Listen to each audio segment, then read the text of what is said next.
खुशी की बात यह है कि विपक्ष इस बार मजबूत होगा और विपक्ष की जो आवाज है वो दबेगी नहीं। खुशी की बात यह है कि विपक्ष इस बार मजबूत होगा और विपक्ष की जो आवाज है वो दबेगी नहीं। तो क्या अखिलेश ने मान लिया है कि सत्ता में काबिज होने के लिए इंडिया अलायंस को अभी 5 साल का इंतजार और करना होगा? दरअसल 2024 लोकसभा चुनाव के जो नतीजे सामने आए उसने उत्तर प्रदेश की राजनीति में भूचाल लाकर रख दिया। यूपी में 10 साल से अपनी मजबूत पैठ बनाने वाली भारतीय जनता पार्टी को तगड़ा झटका लगा है। न राम मंदिर फैक्टर काम आया और न ही मोदी लहर। यूपी की 80 लोकसभा सीटों में से सपा को सबसे ज्यादा 37 सीटें मिली, कांग्रेस को 6, जिनको जोड़ दिया जाए तो इंडिया गठबंधन को कुल 43 सीटें मिली। वहीं एनडीए महज 34 सीटों पर सिमट कर रह गई। यूपी में सपा ने अकेले ही पूरे एनडीए को करारी शिकस्त दे डाली।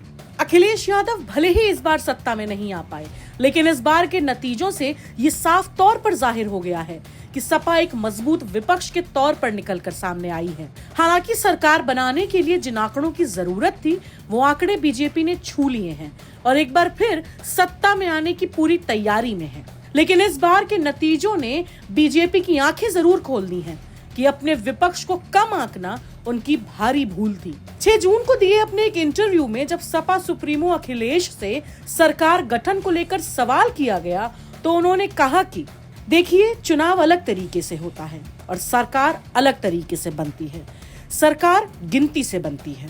इसके साथ ही जिन सीटों पर सपा की जीत नहीं हुई उनके कारण बताते हुए अखिलेश ने सरकार और प्रशासन पर आरोप लगाए। लेकिन कई जगह उत्तर प्रदेश में देखने को मिला है कि प्रशासन ने जानबूझ करके सीटें हराई। फर्रुखाबाद उसमें उदाहरण है। वहां का पूरा प्रशासन सरकार के लिए काम कर रहा था। अखिलेश ने ये भी कहा कि खुशी की बात ये है कि विपक्ष इस बार मजबूत है। क्या कुछ कहा अखिलेश ने, आप भी सुनिए। देखिए, चुनाव अलग तरीके से होता है और सरकार अलग तरीके से बनती है। सरकार गिनती से बनती है। जो सीटें हमें जीतनी थी, जहां हमें उम्मीद थी, वो सीटें हम नहीं जीत पाए।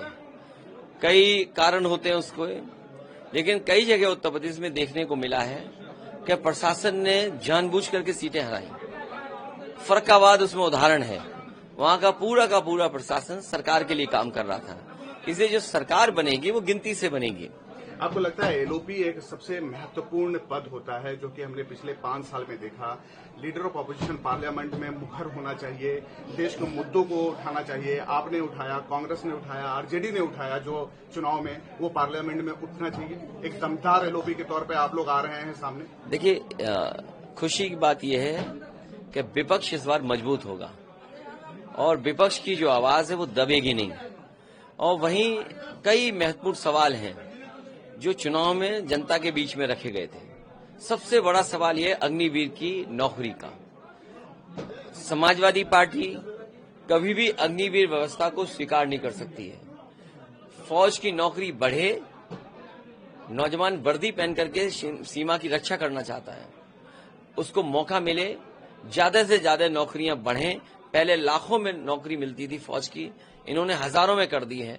पुनः लाखों में भर्ती होनी चाहिए, जिससे ज्यादा से ज्यादा लोगों को नौकरी मिल सके और देश की सीमा की रक्षा में जा सके। माइक बंद कर दिया जाता था, वो अलग बात है, वो अलग बात है। अब तीसरी बार भले ही एनडीए की सरकार बनने जा रही है, लेकिन यूपी के नतीजों को ध्यान में रखते हुए ये कहना गलत नहीं होगा कि 2027 में होने वाले विधानसभा चुनाव में बीजेपी को जीतने के लिए कड़ी मशक्कत करनी होगी।